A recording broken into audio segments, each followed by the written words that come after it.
Yeah, welcome to Cappuccino Talk. Can you tell me a little bit about how you came to live here? It just happened to be a place I knew where I could, find shelter from the rain or the wind. Okay. But then, Maybe more specifically, like, were you at one point? Did you have? I was staying with a woman that started going nuts and freaking out on things that happened to her in the past had nothing to do with me. Yeah. And well, then some people came along that started believing her, and we just turned violent or whatever they turned on me. And I just said, I'd rather just walk away than start killing people. They turned violent on you. Do you want to talk a bit more about that, or do you want me to change the subject? No, they started getting ignorant. One guy sucker punched me, and one thing that they kept escalating. I just got fed up. I took out a tire, not a tie rod, iron piece of metal. I was swung. Mm-hmm. But then another guy that had nothing to do with what was going on. He jumped me from behind and managed to get the thing kind of away from me or get control of it and hit me in the head. Oh. Kind of thing. And I just walked away because I knew I could have just killed everybody. There was no.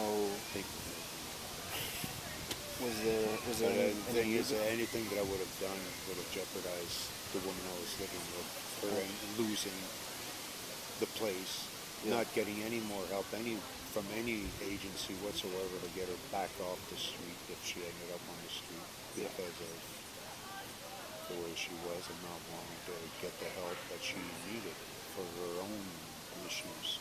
Okay. Yeah. Is she? What? Okay. So,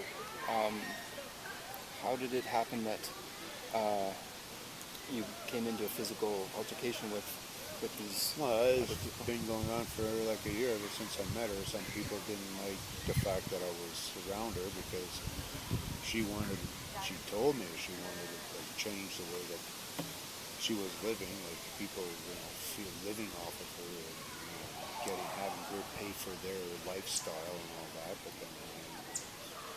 then every time I turn my back, so to speak, or look away, well, next thing you know, there's somebody in the house that doesn't belong there. What was the relation to your girlfriend at the time with these people? Like, were they her family or just friends? No, they're just acquaintances, people that she knew, but they latched on to her psychoses and they just kept feeding it and living off of it, basically, like tormenting her and ended up extorting money off of her and all this and that. Basically, that's what it was. It's just how did that continue to happen with so many people? I mean, that's the way she was. It's the choices she insisted on making. She'd go rant and rave, get the hell out of my house and this and that, and then when we were alone, I don't want these people around and this and that anymore. Sorry. Nope. You can cut that. Okay, that's fine. No, but then she'd call, like whenever she had money. Well, okay, I need to drink, but I don't drink. So she'd call these people just to have somebody to drink with instead of just drink on your own. But stop dwelling on crap that happened to you, 40 years ago, and you're still dwelling on it. These people aren't helping you. They're not doing anything. All they're doing is encouraging you to be, lose your grip on reality. Mm-hmm. It's like talking to somebody who wanted to lose their grip on reality. So she kind of had a bunch of people and she just kind of kept them at arm's length to do kind of what she wanted with, if that's fair. I'm not trying to put words in your mouth. I don't know. Sorry. Yeah. Well, it's just basically she didn't want to let go of her ghost. Yeah, that's fair. So she wanted me around, but when she was drunk, because I was the guy who was letting her know, hey, that's not real. Can I ask you why don't you drink? If you don't mind me changing the subject. I don't trust myself. Yeah. Okay, that's fair. I used to have a drinking problem. It was never really bad. Like, I just didn't trust myself because the few times I was drunk, I didn't like how I was or how I felt or how people felt around me, like I'd creep them out or something would come out and I started getting kind of violent or aggressive and all that, and I figured if I drink even more, I might do something stupid and not wake up in the mornings. What happened last night? Yeah. Okay. No. To give you perspective, I had a drug problem, and I haven't drank for a long time. So Yeah. I have my vices too, and I have everything. No, I can drink. I just Yeah. know my limit is. Once Yeah. I have 2 beer, I'm comfortable. I'm okay. I'm not drunk, but I'm not You don't want to go crazy. sober. Yeah. Sober. No, But I'm okay. I get it. Yeah, just like anybody else, right? I Nobody try wants to avoid the fourth beer. Yeah. That's fair. So the fourth beer with me, my stomach doesn't like it. So what are some things you have in mind for the future? What are some goals or aspirations, or do you have any plans to? Right now I'm working through clubs to try to get back, off the street, Mhm. get a revenue, Yep. because I got screwed over, like having the job while I can't get welfare, Yeah, no, that's no, kind of definitely. thing. And because I can't get welfare and I'm not getting paid, well, I can't find a place because I can't get a renter's report Yeah, because nobody's going to rent to me because I don't have a revenue. My option was AISH, but I got turned down, so I said, got all back into the circle trying to get medical welfare and this and that. And the same thing. Well, you don't have a rental report, so we can't give you medical welfare. And even using the address at DI, the drop-in center, doesn't cut it for them. I could be at the DI and get AISH, use the DI address and get AISH, but not welfare, which is kind of really ridiculous because it's the same agency, What same would- ministry, I guess. how would you say, in like taking into account the many people who are living without houses in Canada, what would you say is would be the government's best course of action to help you help yourself, if I could say it that way? Because I'm not saying to give you everything, but there is a certain amount, a certain kind of standard of living which allows you to be more productive. You know what I mean? Yeah. So what would you say? Well, you can't really, there are things in place, like social services and everything that the government finances that are in place. But The why issue, are- a lot of the people I come across that I talk to, they choose to be home. Independent. Yeah, they choose to be outside. Like they don't want to deal with social services. They don't want to deal with the DI Alpha Housing, SC, agencies or whatever. They'd rather be independent or whatever. They don't want to have to deal with people. I heard this not too long ago. It's a statistic that blew my mind. In a country like Canada that is supposed to provide free healthcare to its citizens, unlike many Yeah. other cities, it is actually less expensive for the government to set up temporary housing and put money into setting those people up with jobs of some sort than it is to just let them that's be it. homeless. Well, okay, well, if that kind of answer, treat us like they treat the refugees. What do you mean by that? Do you mind? Refugees come here and they're room and boarded Yeah. Yeah. and educated to be able to function within Canadian society. Yep. Homeless people, or a guy like me, I don't have to go to school. I got my grade 12 and whatever. Okay, I could go to I don't university. have my grade 12. But, I got my GED. Yeah.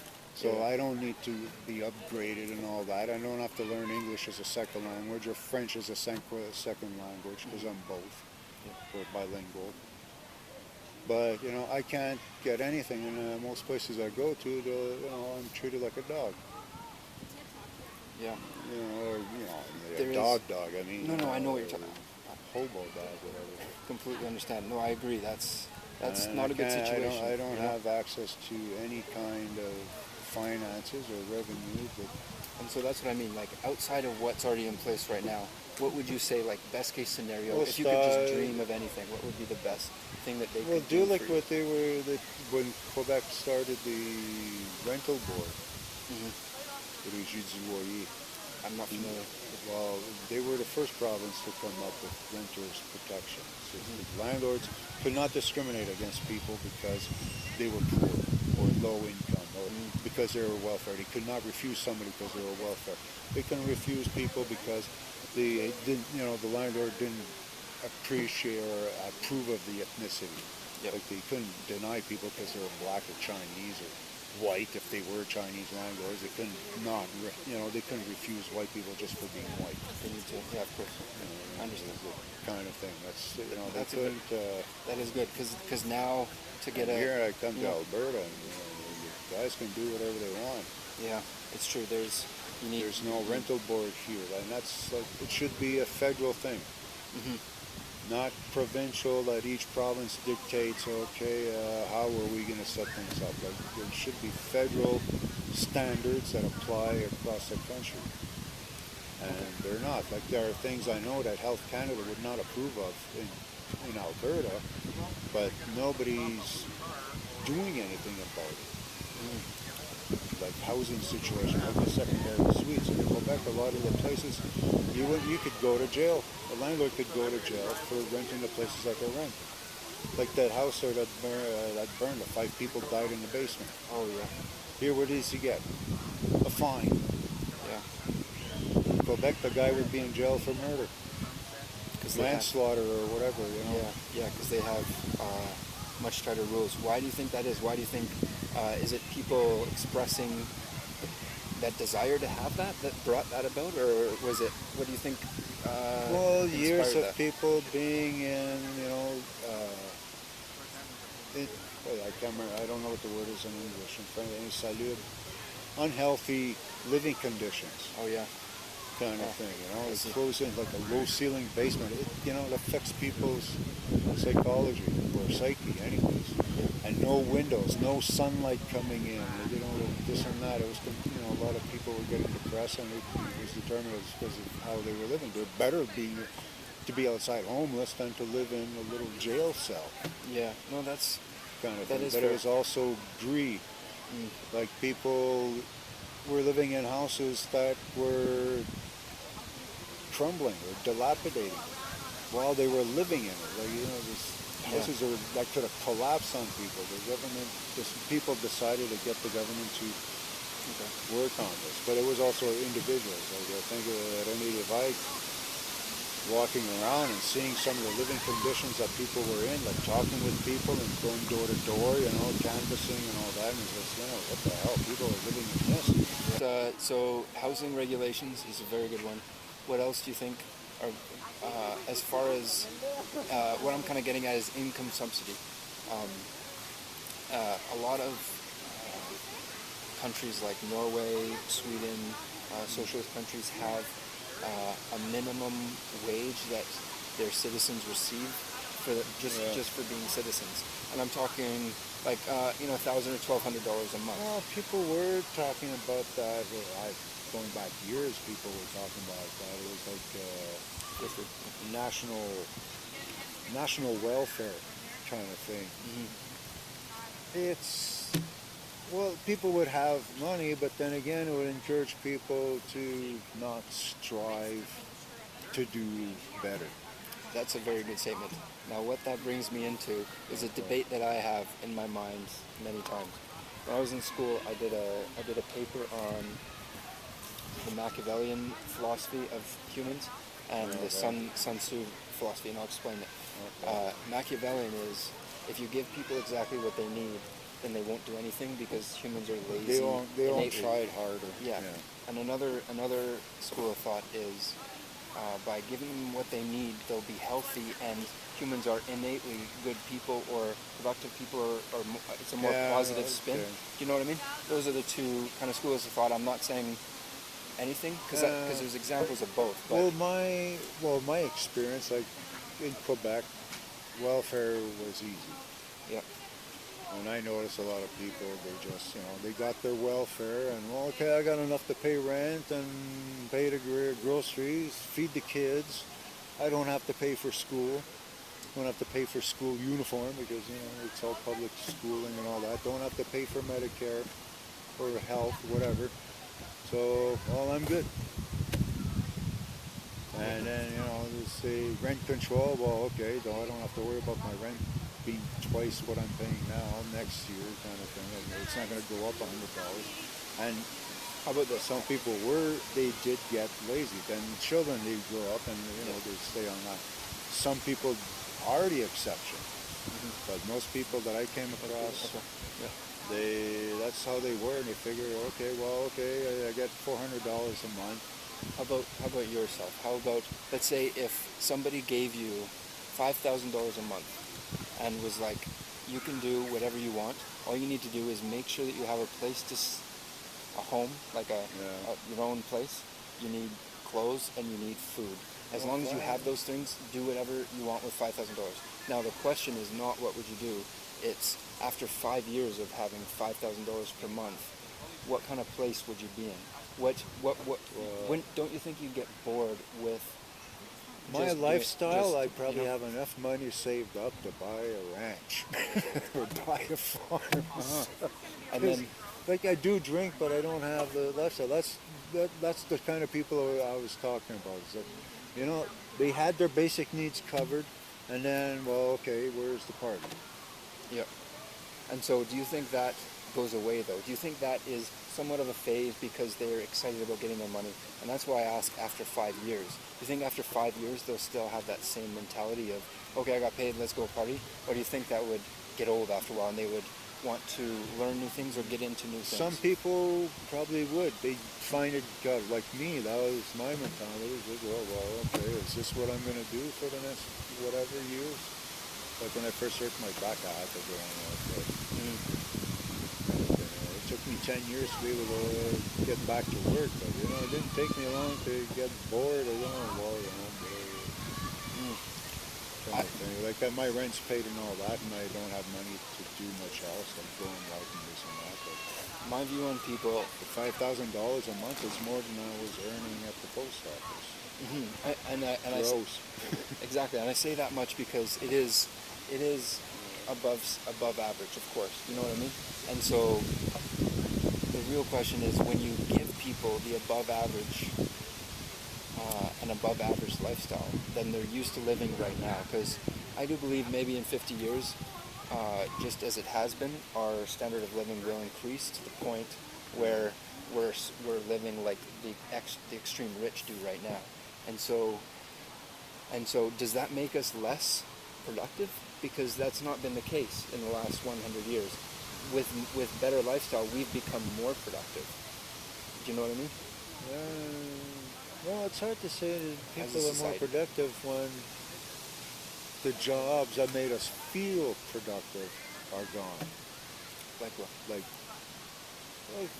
manufacturing. Like we made the best tools in the world, and all that's gone to Mexico or Indonesia or somewhere. That's true. The only thing that we have that's manufacturing, like pure and simple, is the auto industry. And even not really. Exactly, and even then, a lot of those jobs, especially in the States, here not so bad. But I think there's one car brand that used to be made in Oshawa that got shipped over to Mexico. But in the States, it's even worse than here. Yeah, especially for that, for the auto industry. But everything else, it is gone. Like we had textile industry in Montreal, and there's still some, small companies, but not enough to keep people employed. Yeah. Toronto, the same thing. But Montreal was the garment factory for Canada. Garment, the clothing factory for Canada. Toronto was the sales, but most of the clothes were made in Montreal. Then they started bringing some of the factories over to Toronto, and then you realize, well, Toronto didn't have the talent pool that Montreal had, and the people in Montreal couldn't afford to move from Montreal, piecework, Yeah. And to go to Toronto to do piecework with the rents Yeah. being double in Toronto that they were in Montreal. So they stayed back in Montreal, but they had no job, so everybody ended up on welfare to some extent. They were working, menial tasks, and nobody feels productive when they're doing, the what they, perceive as being degrading or self-degrading work. Like people had pride in what they were doing. Yeah. Canadians had pride in their work. I don't see that anymore. Because we've become a digital. North America really has shipped all things overseas. We've just become consumers. But not everybody can work in IT and all that. Yeah, I see exactly what you're saying. Or in the banking industry and all that. That's all white collar jobs, but we're not white collar people. So would it be fair to say? Essentially. Would it be fair to say? I like big industry. I'll call them. Big industry has moved all of the entry level jobs to another country, which has left a gap for entry level jobs, which is why people kind of on the lower end of the spectrum have no work because all the entry level jobs have been shipped elsewhere. Whether it's they don't see anything. People, the entry level jobs are what? McDonald's. Yeah. I'm agreeing with you. Yeah. Franchisee work or franchises work kind of thing. And people just, I don't want to work there, blah, blah, blah. They don't feel productive doing that kind of thing. Yeah, some women, not just women, men. Some people feel productive, working at Timmy's for 25 years, getting to know everybody. Yeah, that's okay, but not everybody's like that. Most people want to do something with their hands. They want to make something with their hands. We're a farmer people. Yeah. Most of us came here as farmers. Yeah. And that's doing something with your hands. You feel, that you're producing something because you see your food grow from the work that you're putting into it. Yeah. Thanks for listening to another episode of Cappuccino Talk.